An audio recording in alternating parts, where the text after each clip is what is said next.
Now, your response to our regression series has been massive, and last week Mandy Smith volunteered to go under with us, and joining us now is regression therapist Andrea Foulkes. Now, unfortunately, Mandy can't be with us today, which is a bit of a shame, but you have been in contact with her. I have, and I actually only talked to her probably about 20 minutes ago, and she was telling me how she feels now and that it's been a very positive benefit, and I know I wouldn't be wrong in speaking for her and saying she feels that it really has alleviated a lot of issues, and she said actually made her feel very much more positive about living this life really just for the best that you can, really. And obviously we know that she's had a lot of challenges in this lifetime, and her regression was very interesting. Although we're probably featuring just one of the lives, hers was interesting because she went to sound bites of lots of different lives, and even when I said go to the next significant event, she was jumping to different lives, and she's actually probably what I would say a very advanced soul.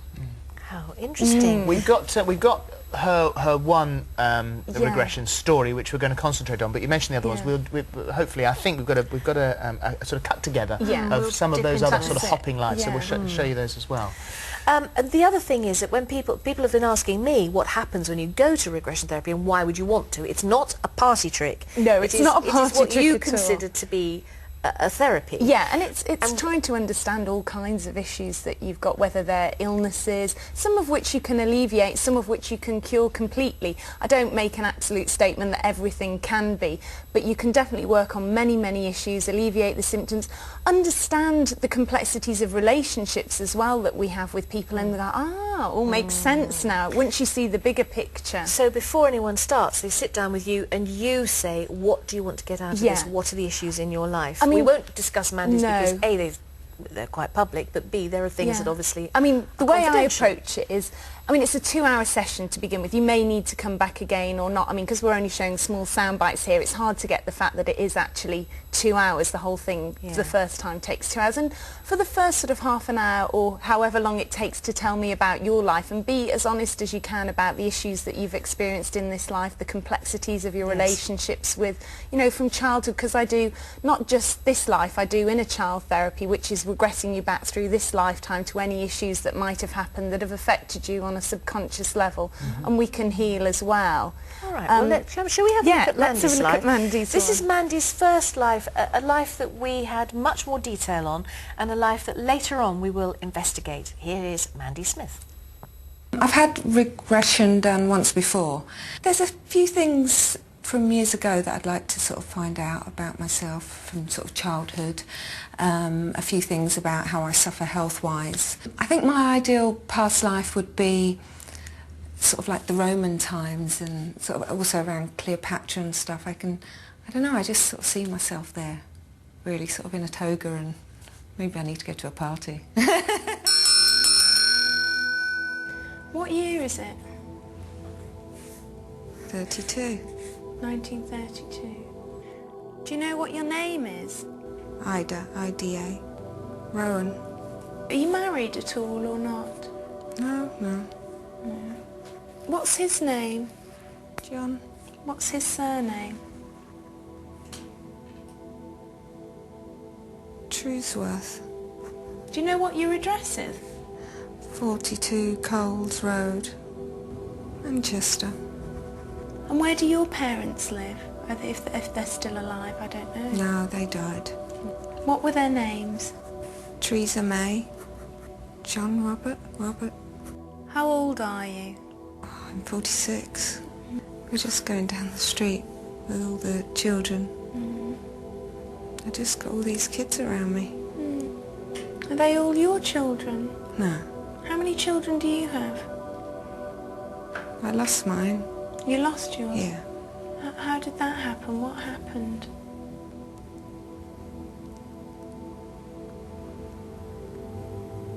Sorry, I was just having a drag of the cigarette.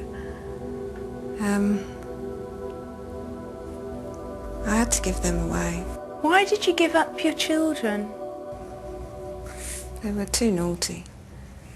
Why don't you want them? Too much to cope with. How many children did you have? Just 2. And what were they? 2 girls. And what were their names? Lillian and Beth. And who's looking after them then? I don't know them. They're the rich folk. How many years ago did they take the children away? Oh, good 10 years now. Mm. How old were they when they took them? 3 and 4. And how did your partner feel about that? How did he feel? He was away. I got rid when he was gone. Have you seen him since? Does he come back sometimes? Yeah. And you're still together, are you? Yeah. Did he want to keep the children or not? I don't know. I didn't ask. Or was he not surprised when he came back and you'd got rid of them? What could he do? Sorry, my humour's a bit funny. I just wanted to be a mum, really. I don't think I was very good. What do you do of a day then? I look after all the other kids.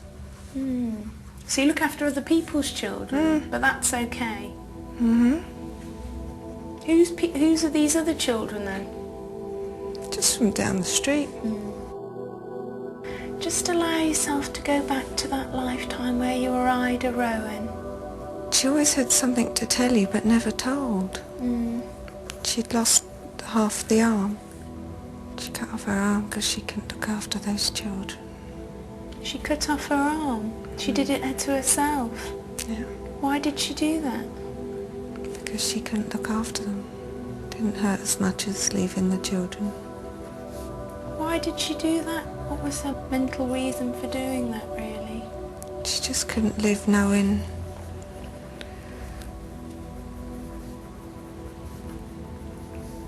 that she'd done that, and she didn't ever want to forget them. It was a reminder. If they suffered, she'd suffer.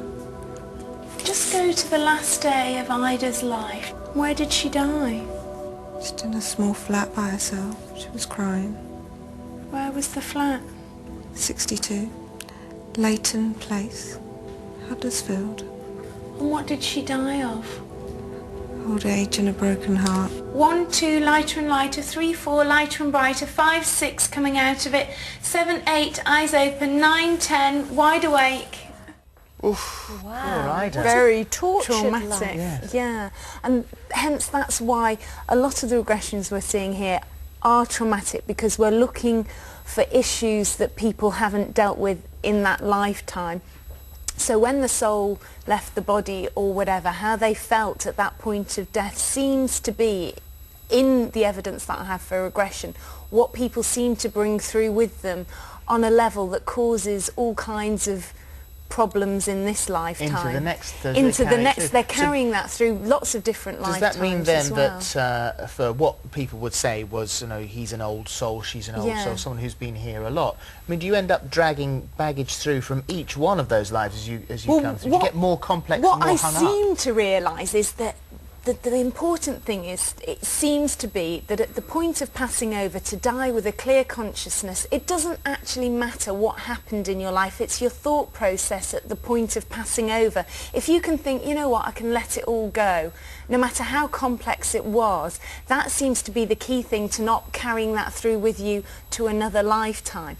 If you die at the point of death, and when I ask them as they're dying, and then I take them to the point when the soul's left their body, they're a lot wiser once the soul's left the body, and they seem to, I suppose what you call pontificate on that lifetime from a great insight of wisdom and saying, oh, I wish I'd done this, I wish I'd done that. So have perspective on that life. And then do you actually do you really believe that this is previous lives or something that's happening in our minds? I believe that probably, it's hard to say percentage-wise, I would say probably 85% are bona fide, actual, probably past lives, i.e. if we research them, and 15% of people probably make up metaphors that suit their subconscious mind.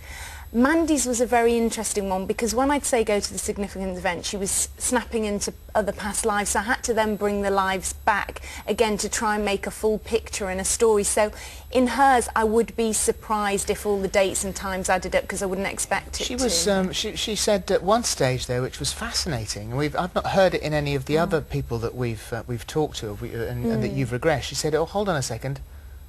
I was just having a cigarette." Having a cigarette, which obviously showed she was somewhere else as well. And also, if you notice, when she said the rich folks, she went into a very northern accent when she said that, which was interesting yet again. Well, listen, Mandy couldn't be here today because we lost her in the traffic, but we understand that actually she might make it after the break. She might actually be here. Oh, good. Plus, Angela Matanda, our psychologist, who will explain from her point of view what she thinks is going on. So there we go. We've got to take a very quick break now. Join us in a few minutes and we'll see what Lionel Fanthorpe discovered about Ida Rowan. Don't go away.